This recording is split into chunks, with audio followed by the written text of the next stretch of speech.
안녕하세요. 오늘 9월 1일부터 매일 성경 큐티 본문으로 열왕기서를 시작하게 되었습니다. 열왕기서는 다윗 이후에 있는 이스라엘 역대 여러 왕들에 대해서 기록한 책입니다. 그래서 1장 1절은 다윗의 노쇠함으로부터 이야기를 시작하고 있습니다. 다윗 왕이 나이가 많아 늙으니 이불을 덮어도 따뜻하지 아니한지라. 경건하고 의롭고 신실하고 용맹한 왕 다윗도 다윗가 될 수밖에 없었습니다. 아무리 뛰어난 운동선수라도 나이가 30이 되면 기량이 급격하게 하락하게 되어 있습니다. 인생은 짧고 영화는 지나갑니다. 이불을 덮어도 따뜻하지 않은 몸이 되었다는 것은 곧 차갑게 식어서 죽을 때가 가까웠다는 뜻이에요. 뒤따르는 아름다운 여인 아비삭에 대한 이야기는 이를 부연해주고 있어요. 이 시종들이 다윗에게 나와서 이렇게 말했어요. 왕을 위해서 젊은 처녀 하나를 구해서 왕을 모시게 하겠습니다. 다윗이 나이가 들었기 때문에 자연스럽게 다윗의 왕비들도 나이가 들었겠죠. 다윗이 잘 때 따뜻하게 하겠다는 말은 은유적인 말이에요. 이게 무슨 사람을 껴안고 젊은 여자를 껴안고 잔다고 해서 몸이 따뜻해지고 회복되겠습니까? 다윗은 젊을 때 여자꾀나 밝혔던 사람이었어요. 그의 성욕은 왕성했어요. 다윗은 얻고 싶은 여인을 얻기 위해서 수단과 방법을 가리지 않았던 사람이었어요.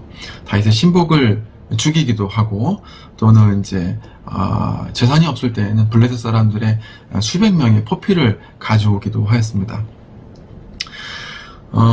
신하들은 움직임이 둔해지고 미동조차 하지 못하는 다윗을 혈기왕성한 몸으로 만들기 위해서 의학적으로는 이게 옳은 얘기는 아니겠죠. 젊고 예쁜 여성을 데려온 것입니다.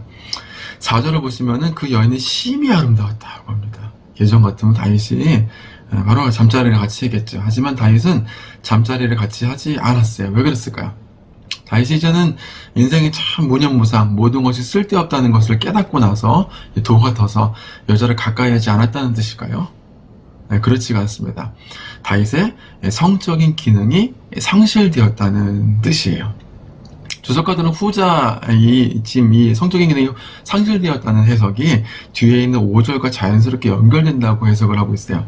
5절에 보시면 그때에 다윗의 성적인 기능이 상실되었다는 소식이 들렸을 그때에 이제는 왕으로서 더 이상 한 나라의 이제 그 지도자로서의 어떤 이제 기력이 없구나라고 하는 그 소식이 들렸을 그때에 그때 무슨 일이 일어나냐. 핫깃의 아들 아도니아가 스스로를 높였다라고 이야기합니다.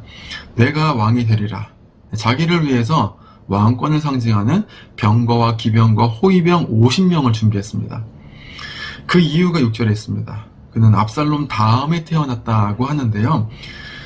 여러분 잘 아시듯이 첫째 아들 암논은 셋째 압살롬에게 살해를 당했습니다. 압살롬의 동생을 성폭행한 일들 때문에 원한을 사서 압살롬에게 살해를 당하고 압살롬도 죽었습니다. 그리고 둘째의 길르압은 이제 사무엘하 3장 이후에는 나타나지 않는 것을 보아서 거의 모든 주석가들은 어릴 때 죽은 것으로 추정을 하고 있어요. 그 다음에 살아있는 두 아들 중에서 마지가 누구예요? 바로 아도니아였습니다. 그 다음에 솔로몬이었죠. 왕위 서열로는 1위에 있었어요. 게다가 그 뒤에 있는 구절들은 이 인간적인 조건들을 묘사하고 있어요. 용모가 심히 준수하고 아버지가 한 번도 타박하지 않고 그를 섭섭하게 한 적이 없었다. 이것은 그가 사고도 한 번도 안 치고 위에 있는 형들처럼 아버지 말에 순종했다는 뜻일 수도 있지만 사실은 오냐오냐 응석바지로 자랐다는 뜻일 수도 있어요. 왜냐하면은 이게 학자들이 이야기하기로는 압살롬의 향기가 짙게 드러난다라고 이야기를 하고 있어요. 압살롬은 여러분 잘 아시지만 인간적으로 굉장히 출중한 조건을 갖고 있었어요. 외모가 준수하고 대중들의 지지를 받았다는 것도 아도니아하고 똑같은 모습이에요. 근데 또 똑같은 게 뭐냐면은 압살롬은 자기가 죄를 짓고 나서도 자기 형인 암논을 죽이고 나서도 다윗에게 어떤 타박도 듣지 않고 다윗이 침묵으로 그를 징계하지 않았어요. 그러니까 오냐 자랐다라고 하는 모습. 한 번도 싫은 소리 듣지 않고 책망받지 않고 여러 가지 칭찬과 명성과 대중들의 지지를 받고 자랐다는 뜻이에요. 이거 사람에게 참 좋은 건 아니에요. 독이 될 수 있고 마음이 거만해질 수 있고 또 겸손해지지 못하게 하는 참 문제점이라고 할 수 있는데 아도니가 바로 그런 사람이었어요. 인간적인 모든 조건들을 갖고 있었지만 겸손하지 못한 사람. 그리고 다섯 아들 중에서 네 번째지만 형들이 큰 사고를 치는 바람에 다 죽고 자기 손에 피 한 방울 묻히지 않고 이제 왕이 될 수 있는 그런 조건에 있는 사람이었어요. 게다가 아버지의 신복들도 아도니아를 따랐습니다. 이스라엘 최고의 장수이자 다윗의 오른팔인 요압이 그를 지지하고 다윗의 가장 오래된 부하인 제사장 아비아달이 함께 있었습니다. 모든 게 합격했어요. 그러나 9절에 보시면은 치명적인 문제를 지적하고 있어요. 그는 경치 좋은 곳에서 신앙적으로 의미 있는 장소에서 최고급 양고기와 소고기를 준비합니다. 이는 그냥 이제 연회 음식이기도 하였지만 언약적인 의미를 갖고 있었어요. 그는 사울과 같이 소위 자신의 지역 정치 기반을 다지고 있는 거예요. 유다의 모든 사람을 청했다. 이 말이 중요한 거예요. 유다의 모든 사람을 청했지만 다른 비유다 출신의 이스라엘 사람을 초청하지 않았어요. 그는 사울과 같이 사울이 베냐민 자신의 지파를 중심으로 한 소위 지역 정치를 시작한 것 같이 지역 정치를 시작했어요. 우리나라도 그렇죠. 민주당이 전라도 기반이고 국민의힘이 경상도 기반인 것처럼 지지 세력을 결집시키기 위해서 광주와 대구에서부터 정치의 시작을 알리는 경우가 있어요. 세상에선 당연한 일이에요. 콘크리트 지지층이라고 하죠. 내가 무슨 짓을 해도 절대적으로 지지하는 30% 또는 40%를 깔고 시작하는 게 얼마나 이게 정치하는 데 힘이 되겠어요. 목회도 그렇죠. 내 얘기만 잘 들어줄 수 있고 나를 절대적으로 지지하는 성도들이 교회에 절반 아니 3분의 1만 있다면 목회가 참 편하겠죠. 하지만 그게 하나님의 나라의 방식이 아니라고 하는 거예요. 많은 목사님들이 그래요. 인간적인 컴플렉스를 가지고 성도들이 자신을 반대하는 것을 못 견뎌하는 경우들이 많아요. 그래서 결국엔 자기 말 듣겠다는 사람들만, 자기한테 좋은 말 해주는 사람들만 곁에 두고 그 사람들만 끌어안고 목회를 가는 경우들이 있어요. 그럼 그게 무슨 목회예요? 네? 하나님 나라의 방식이 아니에요. 나를 반대하고. 여러분 다윗이 그랬잖아요. 자신을 반대하는 비주류들을 같이, 불량배들을 같이 끌고선 가는 거예요. 그게 다윗의 방식이고 정치였어요. 사실 아도니아가 왕이 될 수 없었던 조건이 하나 있어요. 그 출신 배경인데요. 여러분 헤브론에서 태어난 자입니다. 하나님께서는 헤브론에서 난 자가 아니라 예루살렘에서 난 자라야 하리라고 말씀하셨어요. 그거 무슨 뜻일까요? 저는 강원도를 참 다닌 것 같아요. 경상도도 아니고 전라도도 아니고 강원도. 저희들 보수적인 성향을 갖고 있는 동네죠. 하지만 그래도 좀 중립해서 제가 말을 할 수 있는 것 같아요. 그런 지역적인 배경을 뜻하는 것이 아니라 여러분 다윗이 헤브론에서 7년 반 동안 통치를 하고 유다의 왕이었었어요. 그리고 7년 반 지난 이후에 예루살렘에서 온 이스라엘의 왕으로 등극하고 나서 33년 동안 통치를 했습니다. 다윗이 유다의 왕이 있었을 때도 조급한 마음을 갖지 않고 7년 반 동안 기다렸어요. 하나님이 그를 세우실 때까지 기다리고 자신을 반대하는 세력들을 관대하게 끝까지 놔두었어요. 숙청하는 방식으로 하지 않았다는 거예요. 그래서 모든 이스라엘을 통합시키는 예루살렘의 왕으로 추대가 된 것이죠. 이게 다윗의 정치였어요. 그런데 아도니아의 지금 모습을 보면은 출신 배경만 상징적인 유다의 왕으로만 등극하고자 하는 이 헤브론 출신이었던 것이 아니라 정말 그는 하나님 나라의 가치관과는 맞지 않는 사울과 같은 방식으로 자기를 지지하는 유다 사람들을 중심으로 정치를 시작하는 모습들을 보게 되는 거예요. 저는 우리 교회에서 이제 좀 있으면 나누게 될 것 같지만 이제 1년 동안 지금 뭘 했냐면, 여러분 제가 무슨 설교했는지 참 궁금하시죠? 설교를 요즘 너무 안 하니까 죄송합니다. 개척교회 목사 참 많이 바쁜 것 같아요. 이것저것 막 하다 보니까 참 바쁜데 에베소서와 제가 작년에 교회 이전하면서 정말 교회 이전하고 건축하는 게 정말 참된 교회를 만드는 것이 아니라 교회 공동체를 이루는 것이 교회를 짓는 것이다. 그런 마음을 가지고 에베소서를 설교를 했어요. 그리고 요번 주에 이제 돌아오는 이제 9월 3일이죠. 9월 3일 에베소서 마지막 설교를 앞두고 있어요. 에베소서 이야기하는 교회론이 무엇일까요? 신약에서 가장 위대한 교회론이라고 할 수 있는 에베소서는 교회의 통일성, 우리가 니케아, 콘스탄티노플, 칼케톤 신조에서 계속 주구장창 이야기하는 3세기, 4세기에서 교회 공의에서 이야기하는 교회 다음에 네 가지 특성이 뭐야? 통보거서잖아요. 통일성, 유니언 위드 갓, union with Christ. 하나님과 연합하는 것, 통일성. 그 다음에 보편성, 유니버셜. 모든 시간과 공간 가운데 하나님의 섭리와 하나님의 교회에 대한 통치가 지속된다는 뜻이고, 그리고 거룩성, 사독성이잖아요. 근데 이제 에베소서 강조하는 건 첫 번째 통일성이에요. 하나님 안에서 유대인이나 헬라인이나 모든 사람들이 가정 안에서, 교회 안에서, 사회 안에서, 교회 안 모든 게 다 통합되는 거예요. 연합되는 거라고요. 유니언, 연합되는 거예요. 여호수아도 마찬가지예요. 여호수아의 큰 주제는 믿음의 싸움과 공동체의 연합이라고 볼 수 있어요. 땅을 분배하는 과정에 있어서는 지역적인 통합을 가장 중요한 가치로 생각을 하고 있어요. 이게 하나님 나라라고 하는 거예요.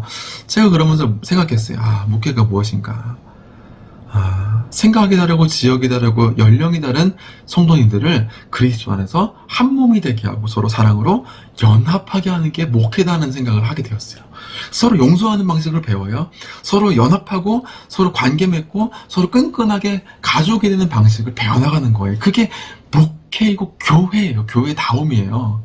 많은 목사님들은 어떻게 해요? 자기가 생각이 다르면 못 견디잖아요. 소위 말하는 아도니아와 같이, 압살롬과 같이, 사울과 같이 그렇게 목회를 하려고 하잖아요. 내 말 듣고 싶은 사람들, 내 말 잘 듣는 성도들만 하나님 앞에 순종하는 성도들. 그게 어디 있어요, 여러분? 목사도 생각이 틀릴 수가 있죠.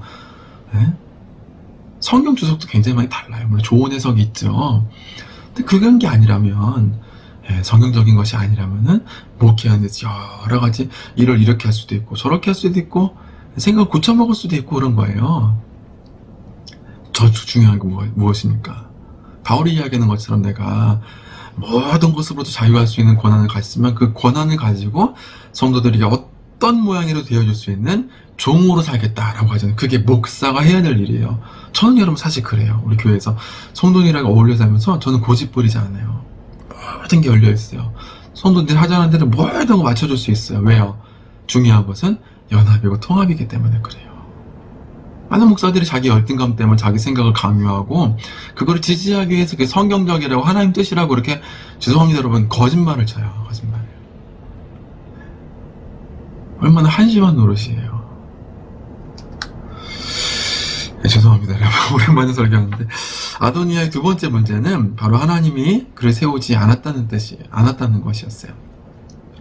스스로를 높여서 인간적인 조건을 내세워서 왕이 되려고 했어요. 여러분 신앙은 하나님이 하시는 일을 믿는 거예요. 제가 개척해보니까 알겠더라고요. 내가 능력이 없어도 하나님이 하신다는 걸 믿고 나아가면 하나님 정말 하세요. 정말 여러분 요만한 것까지 다 하시더라고요. 저 좀 확신 있게 말할 수 있어요 여러분들한테. 제가 부목사일 때하고 담임목사일 때 전혀 다르다. 제가 어제 청빙 가서 그런 어려움이 있었겠잖아요. 개척을 해보니까 정말 여러분 아무것도 보이지 않는데 기도하니까 하나님께서 하나하나 다 응답하시고 있는 거예요. 할렐루야. 여러분 기도하세요. 하나님이 하신다고요. 그걸 믿는 거예요. 그런데 인간적인 조건이 부족해도 하나님이 하시면 믿음으로 순종하는 것인데 반대로 이 아도니아와 같이 압살롬과 같이 인간적인 조건이 출중해도 하나님이 하시지 않으면은 안 되는 것을 고백할 줄 알아야 돼요. 우리 인생의 여정에 이 압살롬의 향기가 밴 주석학자들이 아도니아는 압살롬 2다 그렇게 주석을 하고 있어요. 이 아도니아와 압살롬과 같은 그런 모습이 우리 인생 가운데 드러나지 않았으면 좋겠어요. 많은 사람들이 압살롬처럼 살려고 해요. 아도니아처럼 살려고 그래요. 그렇게 목회하려고 그래요. 사람들 지지받으려고 하고 인정받으려고 하고 좋은 소리 들으려고 하고 그러기 위해서 인간적인 능력을 인정받으려고 하고 인간적인 노력을 키우려고 한단 말이에요. 여러분 목회는 그렇게 하는 게 아니에요. 기도해야 되는 거 기도. 제가 작년 9월 초부터 지금까지 1년 동안 새벽 예배 한 번도 안 빼먹고 했어요. 여러분 왜 그런지 아세요? 제가 우리 교회 장로님들이 저희 권사님들 저 말렸어요. 목사님 지금도 힘든데 매일마다 그렇게 해서 목사님 몸축나고 힘들지 않습니까? 가끔가다 제가 너무 피곤해 보면 저를 많이 걱정해서 저를 얼마나 사랑하시는지 몰라요. 근데 제가 말했어요. 기도 안 하면 제가 못 버틸 것 같아요. 제가 그렇게 말했어요. 여러분 기도함으로 감당하는 거예요. 제가 못나는 거 그게 대수예요? 원래 못난 사람인데 그걸 인정하고 안고 가는 거예요. 제가 잘났든 못났든 그거 아무런 문제가 안 돼요. 중요한 건 뭐예요? 부족한 저를 통해서 하나님이 일하시는 게 중요하잖아요. 기도하면서 가면 되는 거예요. 솔로몬이 그러잖아요. 나는 아이라 아무것도 할 수 없습니다. 성경에서 여러분 하나님 앞에 사용되는 사람들 보면 다 자기를 아이라고 해요. 자기를 능력 있는 어른이라고 말하는 사람 한 명도 없어요. 여러분 바울은 보세요. 지금 여러분 나라가 살았어가지고 옛날에 공산당 이력이 있느냐 없느냐 막 참 그것 때문에 지금 이념 논쟁하고 있는데 이력으로 보잖아요. 이력으로. 바울은 이력으로 봤을 때 사도가 되면 안 되는 사람이었어요. 누구보다 교회를 핍박했던 사람이었어요. 사도들을 감옥에 쳐놓고 많은 교회를 핍박했던 사람이었다고요. 그런데 그가 하나님의 사도가 되었잖아요. 하나님의 은혜 안에서 은혜로 감당하게 된 거예요. 여러분 이게 하나님의 일이라고요. 아직까지도 여러분 아도니아처럼 아도니아처럼 압살롬처럼 그렇게 살아가려고 하세요? 여러분 인간적인 조건 바라보지 마시고 기도함으로 온유함으로 겸손함으로 오직 하나님의 하심을 믿으시고 하나님의 방식으로 여러분의 공동체를 그렇게 여러분과 생각이 다르다고 못 견디지 마시고 품으면서 포용하시면서 그렇게 살아가시는 여러분 되시기를 바랍니다. 오늘 두 가지 말씀드렸어요. 첫 번째, 하나님을 가지는 통합에 있다. 두 번째, 그 일을 감당하기 위해서 내 능력대로 하지 않고 기도함으로 하나님이 하신 일들을 바라면서 나아가야 된다는 두 가지 말씀드렸습니다. 앞으로 열왕기서 말씀을 나누면서 좀 하나님께서 원하시는 통치의 방식이 무엇인지를 함께 말씀을 나눠가면서 저와 여러분이 속한 공동체, 교회와 직장과 가정을 하나님의 방식으로 다스리고 연합하고 해서 사랑의 공동체를 만들어갈 수 있는 그 가운데 진정한 샬롬이 회복될 수 있도록 하는 하나님의 그릇이 될 수 있는 여러분 되시기를 주의 이름으로 축원합니다. 기도하겠습니다. 하나님 아버지 감사합니다. 오늘 우리가 열왕기에서 첫 번째 말씀을 보면서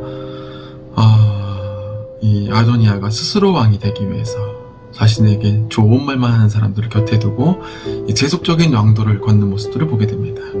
인간적인 조건은 누가 뭐라 하든 최고 하는 사람이었습니다. 하지만 하나님 보시기에 결정적인 결격 사유가 있었습니다. 모든 국민으로 통합시키지 못하는 자기 능력에 의존하는 이 두 가지 치명적인 단점이 있었습니다. 하나님 우리가 세상적인 조건을 기르지 않고 이 하나님 방식대로 모든 사람을 통합하며 내 능력이 아니라 하나님 능력으로 그 일을 감당해 나갈 수 있는 그래서 공동체에서 진정한 통합의 길을 걸어갈 수 있는 하나님의 사람으로 살아갈 수 있도록 인도하여 주시옵소서. 주께 감사함 예수님의 이름으로 기도합니다. 아멘. 여러분 다음 시간에 또 찾아뵙겠습니다. 감사합니다.